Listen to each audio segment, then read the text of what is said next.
Steve Raymond biography.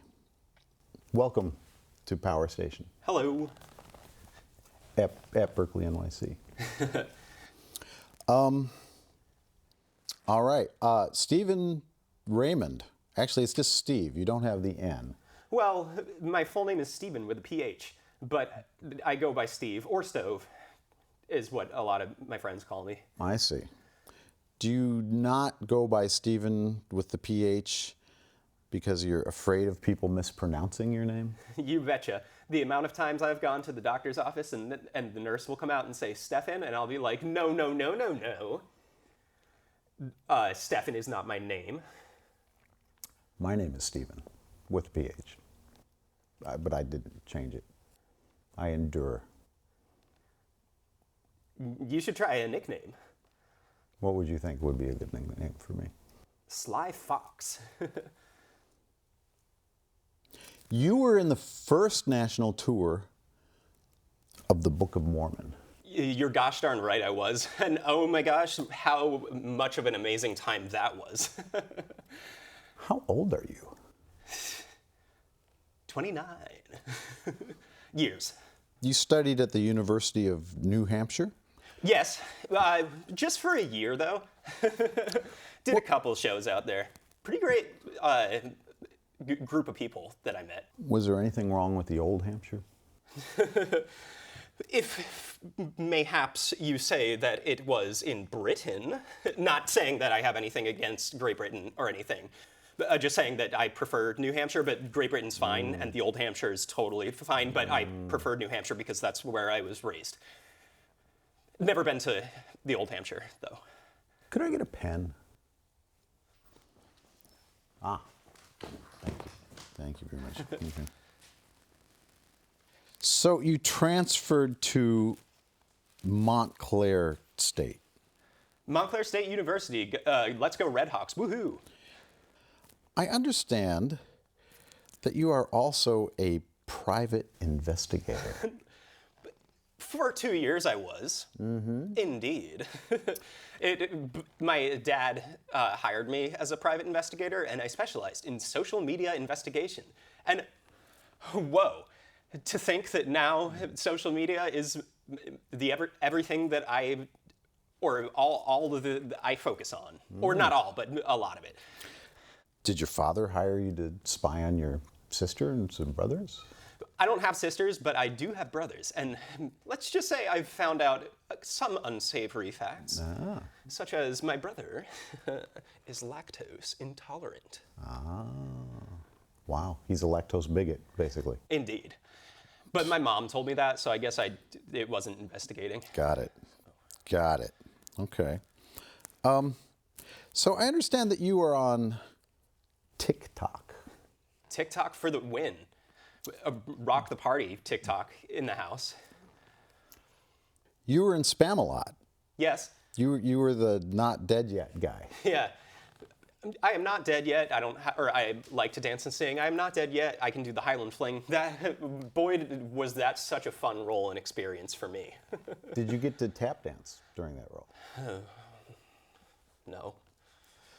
Did you learn to tap dance as a kid? No. In fact, I picked it up when I was in college, and it's the only dance that I picked it up fairly quickly. It's essentially percussion with your feet. Are there other dances that you have picked up slowly?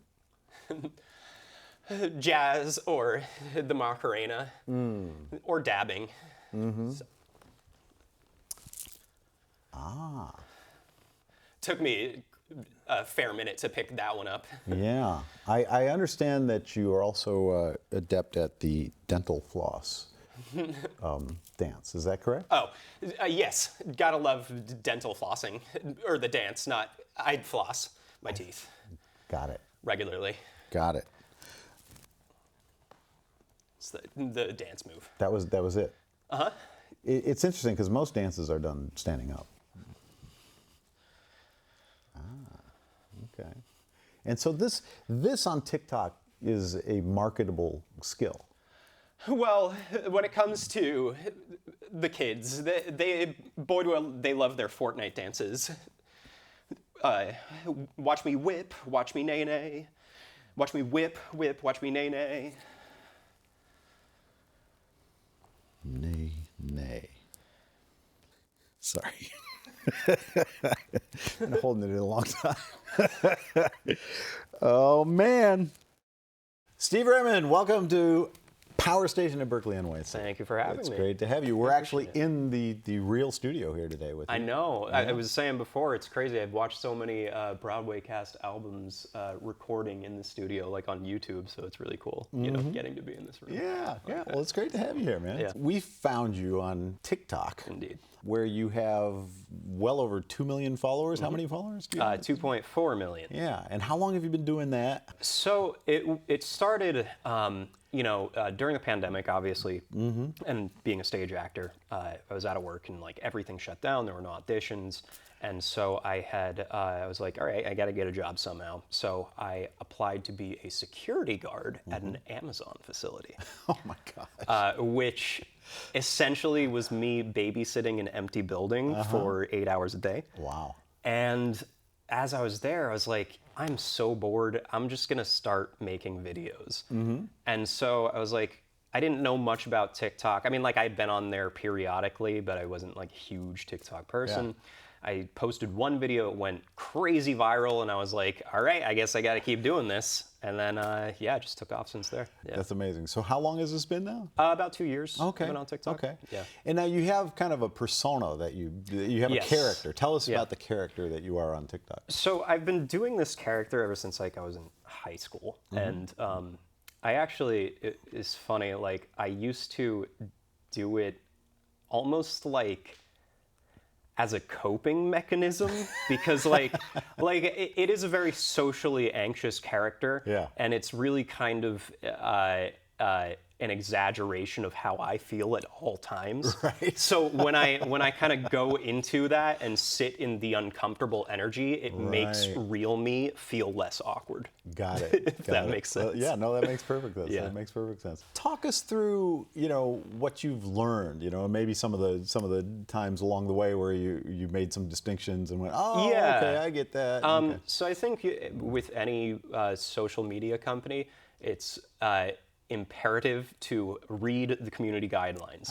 Yes, because don't get me wrong, I'm not like going crazy on that app, but like I kind of learned that it's essentially a computer that scans for potentially harmful material. So there are certain keywords that will trigger a report to be sent. Like and what? then What's a keyword? like words like kill or something like that. Even if it's not used in a malicious manner. Even if you just say you killed like it, you're killing it. Like that's still going to get noticed by the algorithm. Yeah, and then it'll take it down. You can submit an appeal. It'll get restored. Right, got But it. so you have to be careful with that kind of thing. Yeah.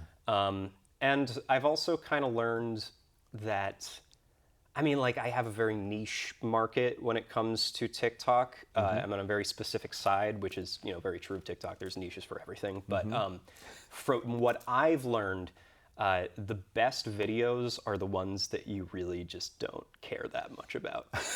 It's the ones that you're just like, this would be a funny idea, and then you post it. But like it's crazy. It feels like the algorithm is like, if you try too hard, we'll notice.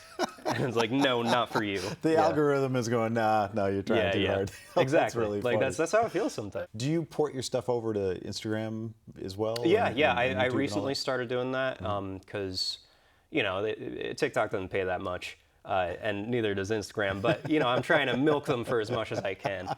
How does that mechanism work? I'm totally in the dark about this. Yeah, so there's a creators fund for TikTok, which essentially I believe they pay you like 2 to 3 cents per 1,000 views that you get on your video or something like that, and it only works on original content. So if you stitch somebody or you duet someone, that will not be monetized, which unfortunately. But similar to Instagram, they have Reels bonuses where you sign up for a program and depending on how much engagement your video gets, they will pay you a certain amount of money. I see. Yeah. So the the biggest TikTok stars right now, what kind of dough are they making? I mean, do you have any idea? See, that's the funny thing, because like the biggest TikTok stars, I am just so oblivious to. Like, okay. Got it. Yeah, if you could see my FYP, it would confuse you, because I do not I don't follow Charlie D'Amelio or Addison Rae or any of those big names. Okay. Like, I'm aware of them. I have no idea what they're up to. Right. Yeah. At the level you're at now, 2.5 million. Yeah. You know, does it make a dent in your monthly bills or? Yeah, like a little bit. It's like a nice little paycheck at the end of the month. Okay. Really, it's not much like equivalent to like a very part-time job. Okay. Yeah. Yeah. But of course, I still have to do the whole security thing. I got to work a day job and pay the bills somehow. Yeah. What are the other advantages? I mean, it seems like as a public, as an actor and a singer and a dancer, those are all public facing things. Oh yeah. What advantages have you found? How does that kind of tie into in terms of your TikTok engagement? Yeah. It's interesting. Like I've really tried tying those two worlds together. It is a little difficult, given that my content is of a very specific nature. Right. So if I, out of the blue, just start posting, singing videos or dancing videos, people will be confused, and it won't get as much traction. But that really shouldn't stop anybody from posting what they want to post. Yeah. And every once in a while, I do post, singing videos and stuff like that, and. I've had opportunities arise, such as this, being interviewed for Berklee NYC, or, people reach out to me, being like, hey, you interested in a short film? And, brand opportunities, stuff like that. Yeah. You're an actor, you're a singer. Do you also do stand-up? Not as much as I'd like. No.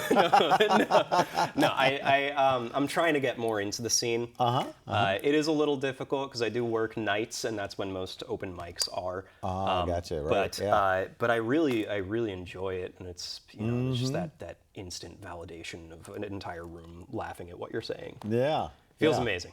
Where is all this going? What's give us your philosophical take on how social media is changing our species, where we're headed, how it's helping, how we're evolving because of it, and where do you see the future of all this going? I mean, I think it's both a great thing, and I think it can also be dangerous. In that information is very, very easily accessible, and like I had to do a tax form like a couple weeks ago, and I had no idea how to fill it out. I just watched a YouTube video, and I was like, oh, this is all here. It tells me what to do. Yeah. But you really have to trust your sources. Right. And there is a lot of false information out there, which is dangerous, And I think, given that social media is a fairly new thing within the last 15, 20 years, they're still trying to navigate as private companies, how to combat this, this false information. Sure. So my hope is that, these companies will get better at that. These apps, they're not going to be around forever. It's constantly changing. Yeah. Like, used to be Vine back in the day. Yeah, then it got to Instagram, then it's TikTok. And, there could be a new thing next year that comes out that's the next big thing. Right. And I'm just hoping that whatever that is just a little bit better at combating the dangers of social media. Yeah. Do you feel like the community standard statement helps, or do you think that's kind of a hit and a miss, or a little bit of both? It helps. It definitely helps. Like in terms of like knowing, what will get reported, what will get taken down. But they still make mistakes. It's a computer. Yeah. Sure. One thing that I think social media, TikTok and Instagram, basically like all these social media companies, one thing I think they could do better is bridging the gap between the app and its creators, because there seems to be a lack of communication there. Interesting. Yeah. Interesting. And I think it would benefit the creators, and it would make them feel, more compelled to make better content if they had an active communication with people from the app. Interesting. Interesting. Do you notice? I don't know how much you've spent on the Meta, sites, the Instagram or Google, like on YouTube and things like that. Because TikTok started, in China, do you see any? Is there anything that you've run across that you just think, oh, that's probably because of just the way it was started or whatever? Yeah, I try not to get too in my head about that kind of stuff. Sure. Like, because when it comes to TikTok, at least, I'm just there to have fun. Yeah. So like I haven't noticed anything personally. I am on like a lot of political TikTok, or I follow a lot of political TikTok stuff, and it is interesting seeing what they take down regarding some sides of TikTok and whatever, some political affiliations. But I like to think it's just people. I'd like to think it's a conspiracy theory. Like, it's not actually happening. It's just people are just like, all right, they're out to get me. Yeah. No, I don't even know what the conspiracy theories are. It does feel like, just like you're saying, it feels like, especially with, the 2016 election and Facebook and all that they were caught flat-footed, really. By people who were trying they really to were. So it can be worrying, given that TikTok is it's not an American company. So I can definitely see the worry in that. Not that being an American company would solve would really any problems change it or from anything, So how much time do you actually spend on TikTok, both doing research as well as creating your own content? An unhealthy amount. Yes. No. So it's just like any other job. Yeah, exactly. No, it's I've always been told, and other creators will agree with me, you need to consume as much as you create.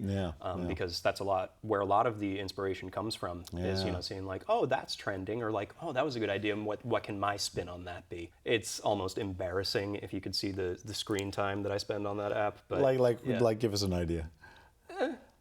Some days, if I have a day off, I'll spend like 5 hours just like scrolling through that app.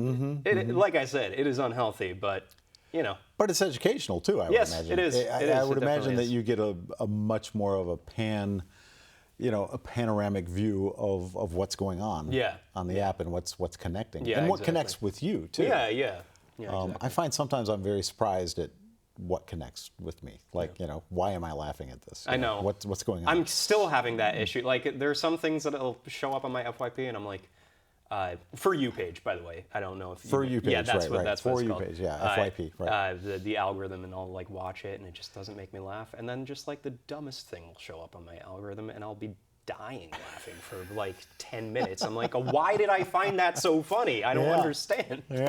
Why do you think most people post to TikTok?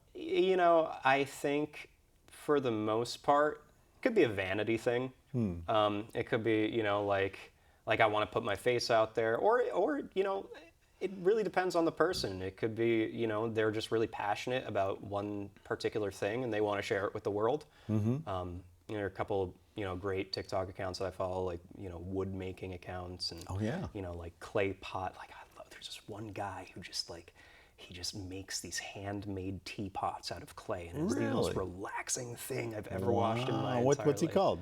I forget. Oh, okay. I know, but it's just these clay pots. Yeah, but I follow him. You're following him. Yeah. It feels to me like that's one of the, I don't know if problem is the right word, but one of the challenges of TikTok is just that. You've got this guy you love, have no idea what his name is. You don't have any idea, if he's got a book out or a teapot for sale or anything like that. The only place you know him is in the app itself. Oh yeah, and it's hard, trying to promote yourself on that app because, and this could be the conspiracy theory, but like it sometimes feels like TikTok discourages you from promoting yourself outside of the app. Like, oh, interesting. For instance, I tried to get people to follow my Instagram account from my TikTok. They probably didn't like that. What I was doing is I would pin a comment on, my videos saying, follow me on Instagram. Yeah. they would take it down. Oh, yeah, they did not like that. Wow, they didn't like it at all. But I tricked the system. Okay, well, how'd you do it? What'd you do? I changed the wording. I just said, I am on Instagram. And I started pinning that comment. And now it's like a bit on my page. Right. It's a bit, but now people know that I'm on Instagram too. And like the computer doesn't recognize it, so like they don't know that I'm promoting myself there. Interesting. It's a secret. So you can play with the wording a little bit. Yeah. Are you saying that basically our future as a species is dependent on us outsmarting the AI that is going to be just trying to keep us down? Definitely. Basically. Yes. Yeah, and I've been doing pretty well at it. That's probably going to be a very useful skill for our species, exactly. I would think. Wow, that's amazing. Stephen Raymond, thanks for coming. You're welcome.